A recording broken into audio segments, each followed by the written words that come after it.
भारत माता की वंदे भारतीय जनता पार्टी जिंदाबाद, जिंदाबाद जिंदाबाद नरेंद्र मोदी जिंदाबाद, जिंदाबाद जिंदाबाद मनोहर लाल जिंदाबाद। जिंदाबाद जिंदाबाद। चुनावी मौसम है और सभी उम्मीदवार जोर शोर से प्रचार प्रसार करने में लगे हैं।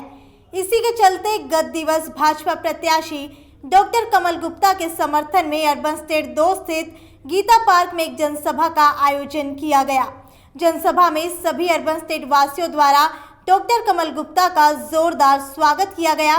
चलिए आपको दिखाते हैं जनसभा की कुछ झलकियां और डॉक्टर कमल गुप्ता का जनता के नाम संबोधन। राष्ट्रवाद की बात अगर हम करें तो उरी के हमले का बदला सर्जिकल स्ट्राइक से नरेंद्र मोदी ने हिंदुस्तान के जवानों के माध्यम से लिया। पुलवामा का हमला बालाकोट में एयर स्ट्राइक करके लिया। एंटी सैटेलाइट मिसाइल से पहले पूरे संसार में 3 महाशक्तियां थी जिनके पास एंटी सैटेलाइट मिसाइल थी, और भारतवर्ष में नरेंद्र मोदी ने एंटी सैटेलाइट मिसाइल छोड़कर भारतवर्ष को दुनिया की 4थी ताकत बनाया। चांद पर जाने की बात करें और धारा 370 को तोड़ने की बात करें।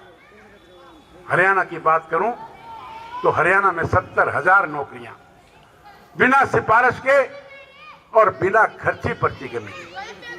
मास्टरों की ट्रांसफर्स ऑनलाइन करके भ्रष्टाचार को समाप्त किया और 485 से अधिक सेवाएं और योजनाएं कंप्यूटर पर डालकर इनको ग्राम सचिवालय, और मैं तो ये कहूंगा कि प्रत्येक घर में अगर आप कंप्यूटर खोलोगे तो आपको इन सभी की सूचना, इन सभी की नॉलेज आपको घर पर कंप्यूटर पर भी मिल जाएगी।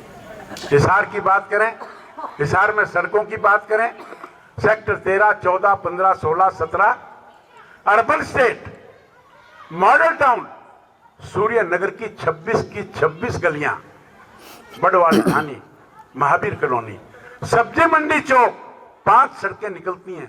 ठंडी सड़क, ऊंचियां वाली सड़क, सैनिक स्कूल वाली सड़क, फ्लाईओवर वाली सड़क, महावीर कॉलोनी वाली सड़क। इधर डाबड़ा पुल से, डाबड़ा चौक से जब हम निरंकारी भवन की तरफ जाते हैं तो ये सड़क की जैसी हालत आज है, पहले आपने कभी जिंदगी में ऐसी सड़क देखी क्या?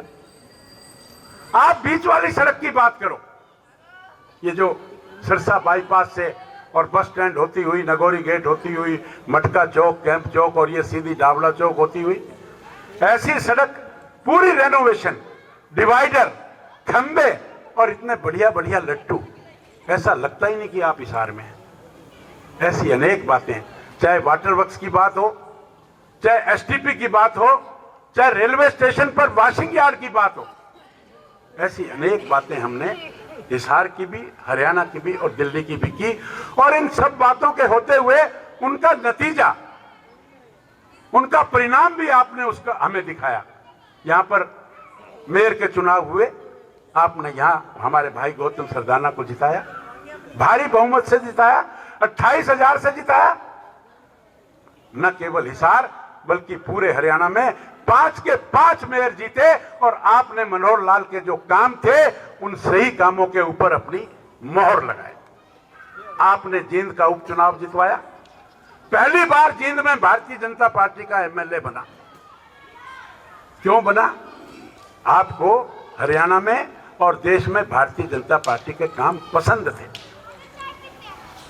और फिर 4 महीने पहले तो आपने कमाल ही कर दिया, पूरे हरियाणा की 10 की 10 लोकसभा की सीटें जिताकर 10 कमल के फूल नरेंद्र मोदी के गले में डालकर और उनको प्रधानमंत्री बनाया। और केवल इतना ही नहीं, उन 10 लोकसभाओं में जो हिसार की लोकसभा थी और हिसार की लोकसभा में जो हिसार की विधानसभा थी, उसमें तो आपने 57,000 की लीड दी। और यहां पर 144 बूथ हैं, एक भी बूथ पर भारतीय जनता पार्टी हारी नहीं। 144 के 144 बूथों पर 200 से 500 वोटों की लीड से आपने भारतीय जनता पार्टी के प्रत्याशी को जिताया। अब बारी है विधानसभा की। मैं आपसे प्रार्थना करता हूं कि जैसा आपने मेयर के इलेक्शन में किया, जैसा जींद के उपचुनाव में किया, जैसे लोकसभा के चुनाव में किया, विधानसभा में भी जो 21 अक्टूबर को जो चुनाव हो रहा है, आप सभी भाई बहन सुबह उठकर नहा धोकर मंदिर में अपना मत्था टेककर अपने इष्ट देव को मनाकर और भारतीय जनता पार्टी की जो मशीन है, जो वोटिंग मशीन होगी, पोलिंग बूथ पर जाकर पहली मशीन का पहला बटन, 2 मशीन रखी होंगी, पहली मशीन का पहला बटन दबाकर भारतीय जनता पार्टी के कमल के फूल के निशान को जिताकर अपने भाई को दोबारा से विधायक बनाइए।